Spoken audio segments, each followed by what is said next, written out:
بسم اللہ الرحمن الرحیم صلی اللہ علیہ وسلم۔ تذکرۃ الاولیاء کتاب جس کو چھاپا ہے کاتب کتاب گھر اینڈ پرنٹس، خاص بازار 3 دروازہ احمد آباد۔ الحمدللہ اس میں سے میں نے آپ کو کافی سارے واقعات پڑھ کے سنائے، ہم سن چکے ہیں الحمدللہ۔ آج ہم اس میں سے ایک اور واقعہ سنیں گے۔ اس میں سے ابھی تک ہم 4-5 واقعات سن چکے ہیں۔ آخر میں ہم نے حضرت مالک بن دینار کا واقعہ سنا تھا۔ آج ہم سنیں گے حضرت محمد واسع رحمۃ اللہ تعالی، پیج نمبر 48 پہ۔ آئیے شروعات کرتے ہیں۔ پیج نمبر 48 باب 5۔ حضرت محمد واسع رحمۃ اللہ تعالی علیہ کے حالات و مناقب۔ آپ رحمۃ اللہ تعالی علیہ کا تعارف مختصر یہاں پہ دیا ہوا ہے، دیکھ سکتے ہیں آپ، صرف 1.5 پیج میں ہے تعارف۔ آپ عالم بھی تھے اور کامل عارف بھی، اور آپ نے زمانے کے بے مثال بزرگوں میں سے ہیں، اپنے زمانے کے بے مثال بزرگوں میں سے ہیں۔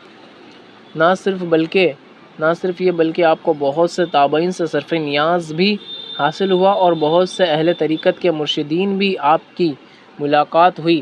آپ شریعت و طریقت پر ایک جیسا عمل کرنے والے رہے، اور اس قدر قناعت پذیر تھے کہ خشک روٹی یعنی کہ سوکھی روٹی پانی میں گھول کر کھا لیا کرتے تھے، اور فرماتے تھے کہ سوکھی روٹی پر قناعت کرنے والا کبھی مخلوق کا محتاج نہیں ہوتا، یعنی کہ جو سوکھی روٹی پہ بھی راضی ہو جائے کہ اے اللہ تیرا شکر ہے جو مجھے یہ بھی ملا، وہ کبھی مخلوق کا محتاج نہ ہو سکتا۔ خدا تعالیٰ سے عرض کیا کرتے، تو اپنے محبوب کے مانند مجھ کو بھی مسکین رکھتا ہے، لیکن مجھے یہ علم نہیں کہ یہ مرتبہ مجھے کیوں عطا کیا گیا ہے۔ اور جب آپ بہت ہی بھوکے ہوتے تو حضرت حسن بصری کے یہاں پہنچ جاتے اور جو میسر عطا کھا لیتے، اور حضرت حسن بصری کو بھی اس بے تکلفی پر بہت خوشی ہوئی۔ آپ کا ایک قول ہے کہ رات دن بھوکا رہنے والا بھوک کی حالت میں بھی کبھی ذکر الہی سے غافل نہ رہے، یعنی کہ بندہ بھوکا ہو نا تب بھی اللہ تعالیٰ کے ذکر سے، اس کے عبادتوں سے غافل نہیں ہونا چاہیے۔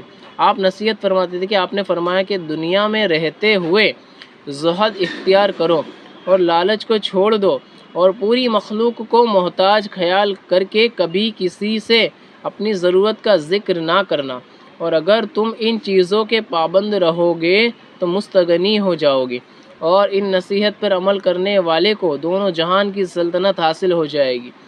آپ نے ایک دن حضرت مالک بن دینار رحمۃ اللہ تعالی علیہ سے فرمایا کہ دینار و درہم پر نظر ڈالنے سے یہ چیز زیادہ دشوار ہے کہ انسان اپنی زبان پر نگاہ رکھے اور کبھی کسی کو برا نہ کہے۔ اللہ اکبر۔ ایک دن آپ قتیبہ بن مسلم کے یہاں ادنا کمتر لباس میں تشریف لے گئے، اور جب انہوں نے پوچھا کہ آپ نے ادنا کپڑا کیوں پہنا تو پہلی مرتبہ آپ نے کوئی جواب نہیں دیا۔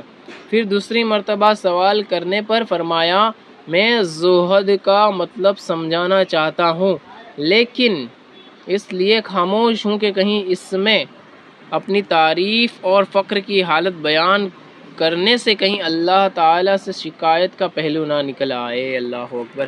ہر چیز میں اللہ والے اتنا خیال کرتے کہ کیا کہنا، ماشاء اللہ سبحان اللہ۔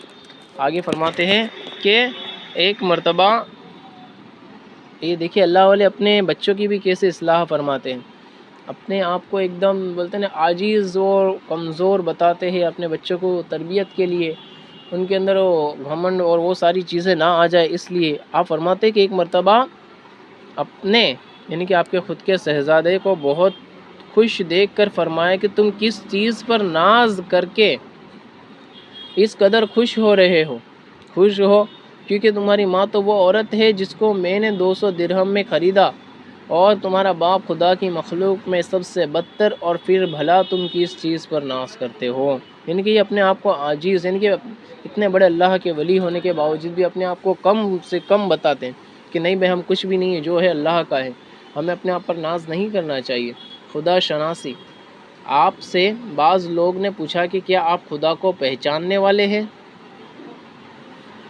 آپ نے کچھ دیر خاموشی کے بعد فرمایا کہ خدا کو پہچاننے والا تو حیرت زدہ اور گمسم ہو کر رہ جاتا ہے، اور اللہ تعالیٰ اگر چاہے تو اس کو عزت عطا فرما دیتا ہے، جو کبھی اللہ تعالیٰ کے علاوہ کی طرف توجہ نہیں کرتا، لیکن خدا پر کسی کو اختیار نہیں، اور سچے کو اس وقت تک سچا نہیں کہا جا سکتا جب تک امید و خوف کا پلہ برابر نہ ہو، جیسا کہ حدیث شریف میں ہے خیر الامور اوسطھا، ہر چیز کا درمیانی درجہ اچھا ہوتا ہے۔ سبحان اللہ۔